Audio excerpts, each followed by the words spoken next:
Welcome to Distracted, the podcast with Angela Lockwood, the place where you will find practical brain-boosting strategies, expert insights, and real-life stories to help busy brains thrive in the age of distraction. Let's go. Lyndal, welcome to Distracted. Thanks, Ange. It's great to be here.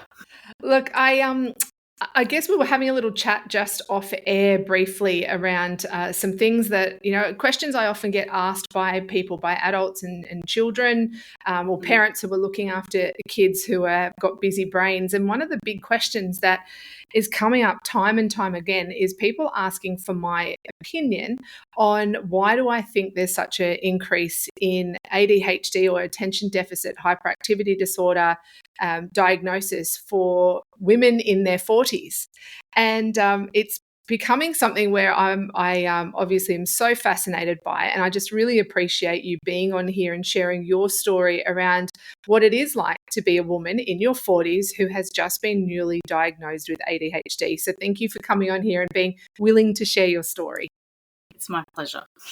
Now, I do want to give a little bit of a background, and I'm going to have to read this, listeners, because Lyndall is a super clever, super whip smart person, and she is a Juris Doctor candidate. Now, I had to ask Lyndall what that meant. So if you're thinking, what in the world is a Juris Doctor candidate?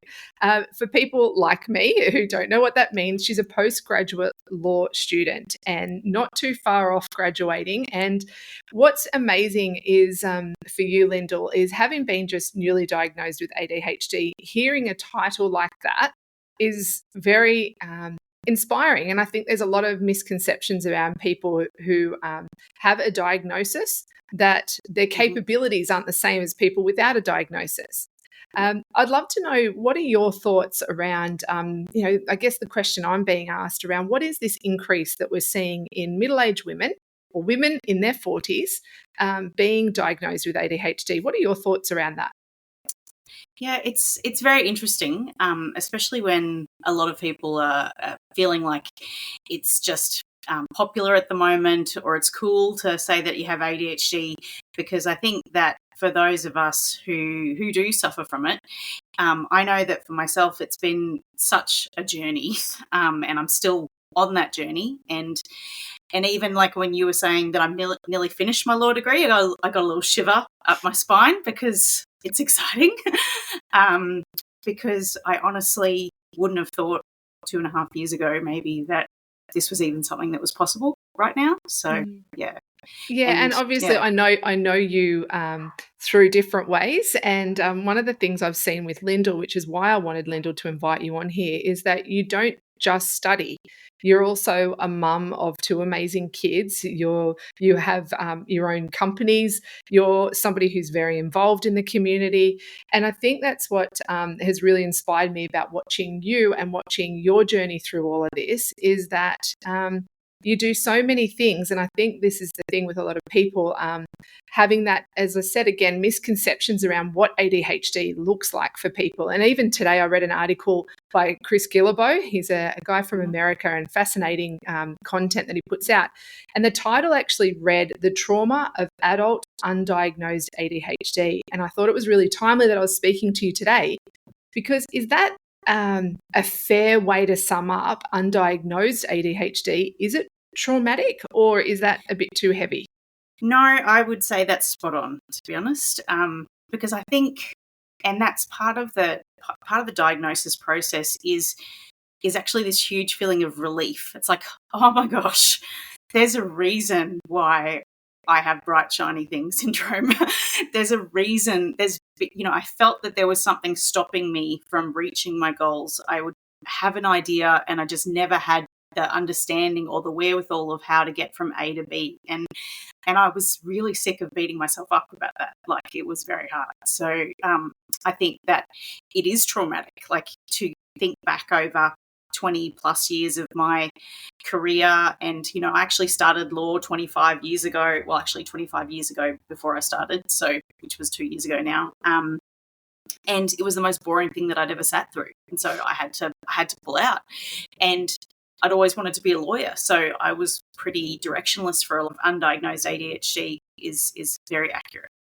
So what led you to seeking a diagnosis now? Because I know in my world, I've worked so much with children who have been diagnosed with ADHD or on their own journey of being diagnosed. What was it that led you now to seek the diagnosis? Have you always known, or was it something that's just sort of, you've become more aware of? I think it was definitely the latter. I'd become more and more aware. I just kept hearing more about ADHD in adult females and how it presented itself. And it just was such a familiar story. It was like you're talking about me. And so when I decided to go back to study, and that was a case of wanting to learn something at a much deeper level, I felt like I had a lot of surface level knowledge about in a lot of areas.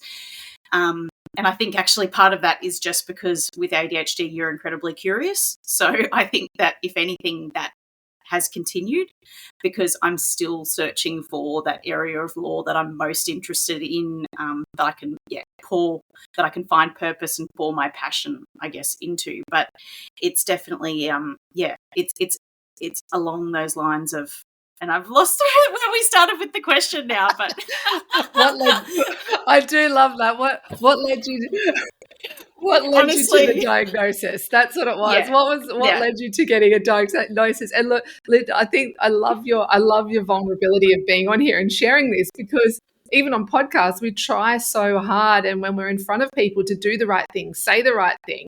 Yeah. But it's not until we actually let our guards down a little bit and we be raw and we be vulnerable and we be honest that people actually go, hey, hang on a minute, that's me. Like, I can hear myself in that. So the question was, what led you to the diagnosis as an adult woman?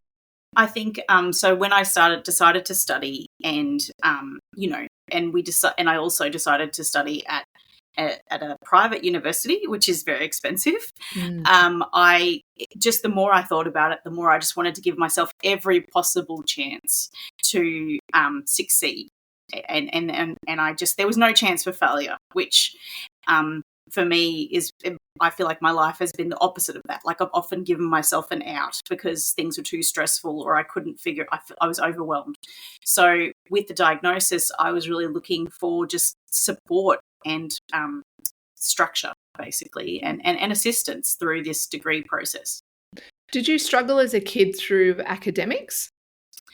So this is why I was never diagnosed. No, I didn't. And I think what I noticed in my life was that when it came to the point where, and it was in high school, and it wasn't until the latter years of high school, and I actually skipped a year of high school, but that was just changing schools, and I went to another country.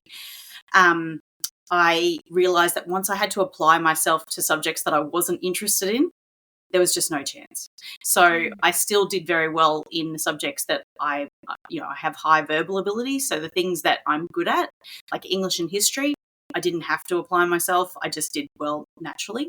But in like the maths and sciences in year 11 and 12, I really struggled. And that was very unusual for me. I didn't know why it had occurred. And I thought it was just because I'd skipped year 10, which was foundational in those subjects. So it sort of got attributed to that versus a lack of focus and ability to apply myself to what I saw as boring subjects. Yeah. So when you look back, because I think that's what a lot of people are getting confused about, that I'm hearing through conversations and the questions around, well, didn't people always know that there was something happening for them as little kids? Because we see and we hear that kids with people with ADHD are young boys. They're the ones that are rolling around on the floor in the classrooms, and they're the kids that can't sit still, and they're the kids that won't listen and pay attention. But what I'm hearing is that wasn't you at all. That was your experience was really different. And as we know, girls experience ADHD differently too. And actually, I better just stop for a moment and just say I will link more resources to the show notes of this episode too, for people who are wanting to know more about the background of ADHD and where it comes from and sort of some of those, so that if people are more interested in reading about it. But Lyndal, I guess when you're saying leaving school that you became aware that there were some subjects that were your strengths, some that weren't. What about through those times of stress? You've built a very successful company that was actually an international company. How are you, like, what were your experiences through that? If having difficulty attending and focus, being distracted, all of those things, how did you find your role and your space amongst, being in a different country, building a big company? I think, to be honest, a lot of the operational management side of things with our business has always fallen to my husband Ruben, who is a classic entrepreneur, and he loves that side of things. Whereas I've always been more on a disc profile. I'm very high I, so I'm high in influencing. I'm also pretty direct, but I'm higher in the I category. So I've always been more of the support role, the trainer, the assessor, anything that involves talking and thinking fast on your feet, but encouraging others, influencing people. That's what I do naturally. So. Isn't that interesting, even hearing you say that? I see those as such strengths. All of those characteristics, you've even just mentioned earlier around being curious as well. Like, these are amazing strengths that you have had, being somebody who can communicate clearly and somebody who can inspire people. What are your thoughts around people seeing, attention deficit? It's in the very name of it. I don't know, is there conflicting opinions, or is there a conflicting, I'm not even sure of the word to use, of it's a deficit, but there's actually a lot of strength and a lot of capabilities for people? I agree. I think the thing is, I've actually heard it described as attention to many things, and that is, I think, that is actually what I get struck with. It is a problem of trying to stay on task is actually the hardest thing, because you just have everything catches your attention. So yeah, and that makes the title of your podcast extremely relevant. So, because distracted is definitely something that I would use to describe myself. So yeah. The whole reason for distracted was, and I guess renaming this next chapter of distracted, is because I'm seeing such an increase in people really struggling with the identity of being distracted. And of course we've got tech that's distracting us, but there's also our thinking that's distracting us. There's sleep, and when we know that when we're not looking after our health and well-being, we become more distracted. Our energy wavers. So I'm just wondering, what are some of your health practices that you use? Because when you've got a very busy brain, it's what I talk about all the time. How do you calm that down, and what do you find works for you? So several things. So I guess it is still a work in progress. The long walks, starting the day with a long beach walk with the dogs, and quite a few years ago, I stopped listening to podcasts or anything and just let my mind wander during that period, which I know that is really important for creativity and problem solving. Because if we're always listening to something, then we're not just letting our mind go freely where it wants to go. So I find that that's really helpful. But also sleep. I'm a very good sleeper. I think that law school has definitely affected the quality of my sleep, and so I've had to, have various support for that. And because I'll wake up at 3 a.m. and my brain's trying to solve a problem from an exam 2 weeks ago, which, what's the point of that? It's like I say to my friends, do you still dream about legislation? Because I'm still dreaming about legislation, which is terrible. I can definitely put my hand up, Lyndal, and say I don't dream about legislation.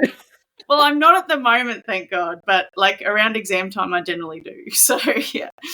So what are some of the things that you do then, like exam time around legislation? Like, my head just basically went to sleep for 2 seconds there, because I was thinking, how in the world do you do that? With a busy brain, how have you been able to jump in and really dig deep in a very high-pressured, very content-heavy program? What are some of the things that you've done to help you get through that? I think hyper-focus is something that really comes in handy when it finally kicks in. And I think also, because I, being a trainer and assessor before my study, I know what type of learner that I am. I'm an auditory/kinesthetic learner. I'm not such a visual learner.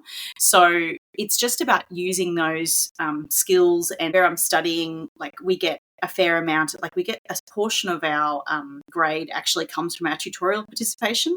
And for me, that is actually the kinesthetic, that's the practical application of what we've learned in the content. And so by the time 12 weeks is gone and week 13 rolls around for exams, it all just starts to come together in my brain, and it doesn't seem to happen before that often. It often is in week 13 that it all comes together, and just in time for exam week. So, yeah. Luckily, right? But it Mm-hmm. sounds like you've got quite a intuitive way around understanding how your brain works and what works for you and what doesn't. Where did that come from? That came from like my work as a trainer and assessor, but also working with TAFE as a disability assistant, and so working with students with disabilities, and actually being in a Year 12 English class where I was supporting someone, and they were talking about learning styles, and I did the test as well. I mean, I was pretty sure I knew what I was, but yeah, it's all of those things together, really. Mm. And I guess looking at you've now got a diagnosis. What was it that happened for you? So in the lead up to that, what happened to you once you was given the diagnosis? What support did you seek out? And I guess what did you do personally that shifted things for you? Yeah, it's an interesting question because it took quite a long time to get diagnosed, and I had already started seeing a psychiatrist as part of the process. So while the psychologist was doing her review and consultation report, etc. So, tried various medications, of which I found that the stimulants don't really seem to work for me. But I do take something else, which is overnight, which blocks adrenaline, which helps with the symptoms of ADHD. And so, I already had, I'm pretty sure about that time, a coaching psychologist. So we were working through strategies, and I think it really just let me be kind to myself. So when I feel overwhelmed, I don't beat myself up over it. I try Mm. and figure out how to release the pressure. How do I release the pressure valve? What can I take off my plate? What can be removed so that I can handle what's left. It sounds like the having a good team around you has been really important. An Definitely. expert team too, right? You didn't say I Googled it and then I decided No. that's what I was gonna do. It sounds like you were tapping into some pretty good experts to support you. Yeah, Yeah. definitely. Lyndal, if you're happy to share, what does it look like for you when you do hit that overwhelm? Because I think this is what often I hear with people. They think that it's just you can't sit still, or you can't focus on something, but it's a lot bigger than that, isn't it? What does it It look like is. when things do hit that point of overwhelm?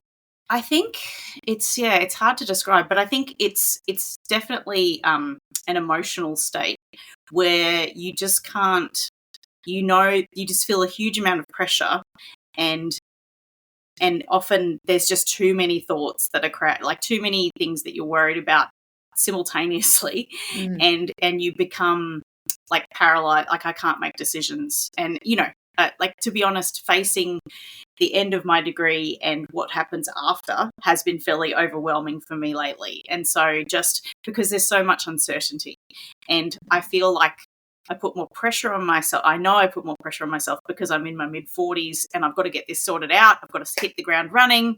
And then I'm like, just this whole thing has been accelerated. It's okay. Calm down.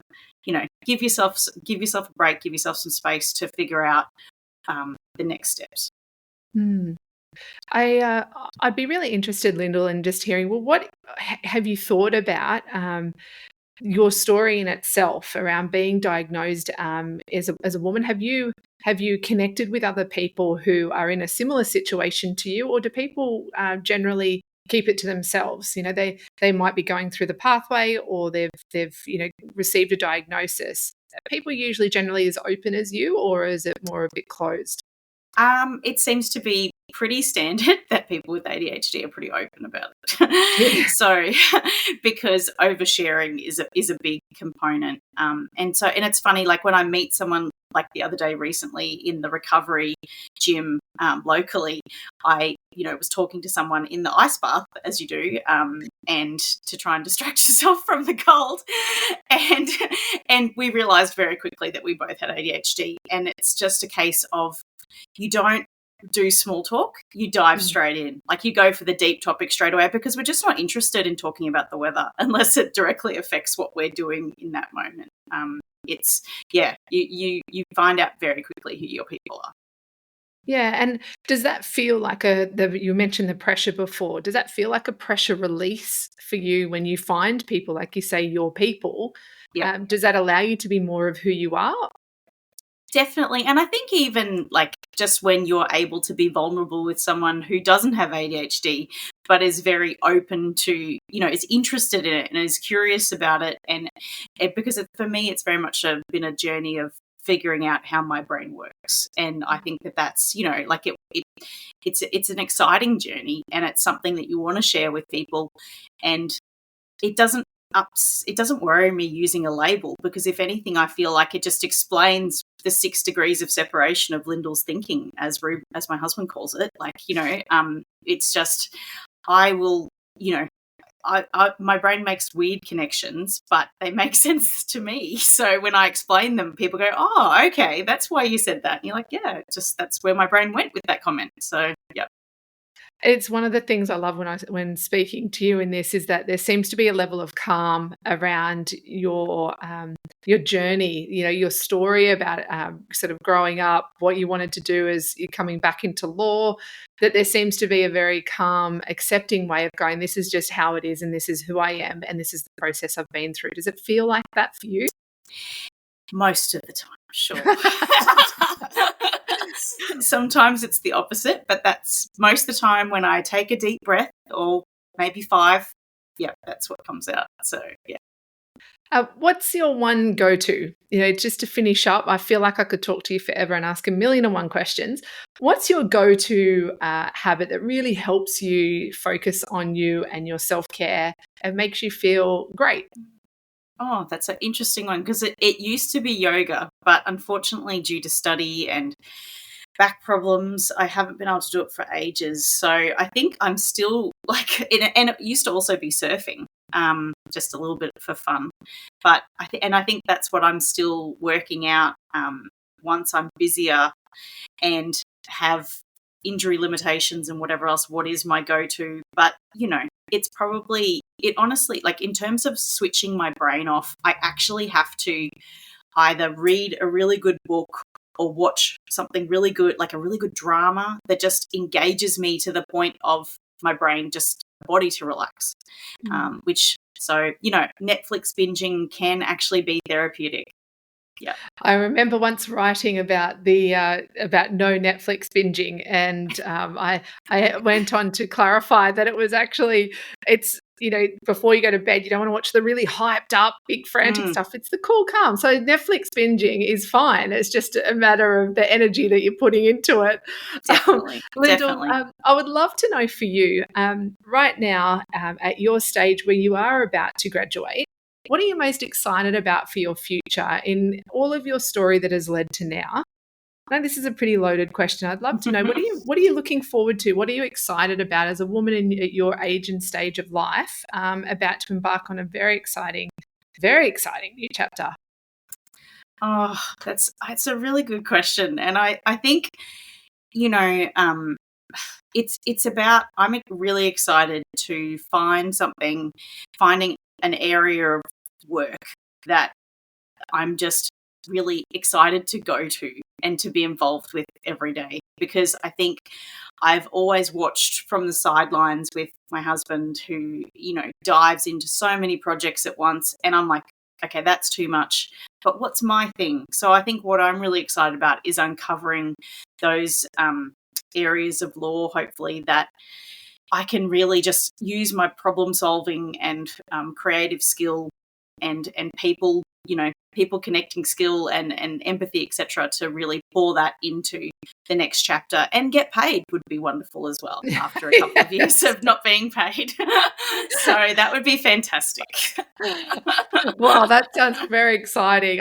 Linda, what's the quality of yours? Like, what's that one skill, I guess? And I know I'm asking for one thing, and this is very challenging for busy brains to come up with one thing. But what are you I guess for our listeners, they're here on Distracted. They're here for a reason and wanting to learn better ways to look after their brain, and focus and attention is their thing. For people who may have been considering along the way that there could be something that's happening for them, that they're struggling and they're wanting to go on the diagnosis route or even just support, what's your suggestion to them if they've heard things that you've talked about today and go, oh my gosh, that sounds like me and my journey? Is there anything that you can suggest to them as their next step? So, definitely discussing it with your GP if you've got a good GP, which I have an amazing one. And also the other tip that I was given, because it's very expensive to go through the diagnosis process, so was actually that I went through the process at Bond University, where I'm studying, with the psychology department. So it was much, much cheaper. It was a fraction of the cost of and the waiting list for a psychologist. I was on the waiting list, but I was actually able to do it through Bond. And it took a bit longer. It was with someone who was doing their PhD, finishing their masters, I think. But so a qualified psychologist, but still in training, and that was really helpful. So, if you're thinking that it's too hard and it's going to take too long, there are other ways to get around it. Thanks so much, Lyndal, and good luck. How much longer do you have left at the time of this recording? At the time of this recording, I actually think I'm still waiting on my exam timetable to come out this week, but it's like 7 weeks. Probably exactly. So, wow. Well, how exciting. Oh my gosh. For somebody who has been, as you say, on your own journey, to be able to successfully finish a postgrad law degree while, working and having amazing family and doing all the things that you do, congratulations. And I wish you all the best for this next chapter. Thanks so much, Ange. Thanks. I was joined today by Lyndal Brennan. I hope you really enjoyed that, the conversation, and I really appreciate Lyndal's honesty and vulnerability in sharing that, because hopefully you've got some good information. It might be about yourself, it might be about a partner, or it even just might be about a colleague at work, and it gives you a little bit of awareness and openness and even empathy and kindness for what people are going through, but also how successful people can be with brains that are built different. So thanks so much. I'm Angela Lockwood. Please like or share and recommend this interview and the podcast to anyone you feel will receive benefit. But until next time, I'm Angela Lockwood. Thanks very much for joining me.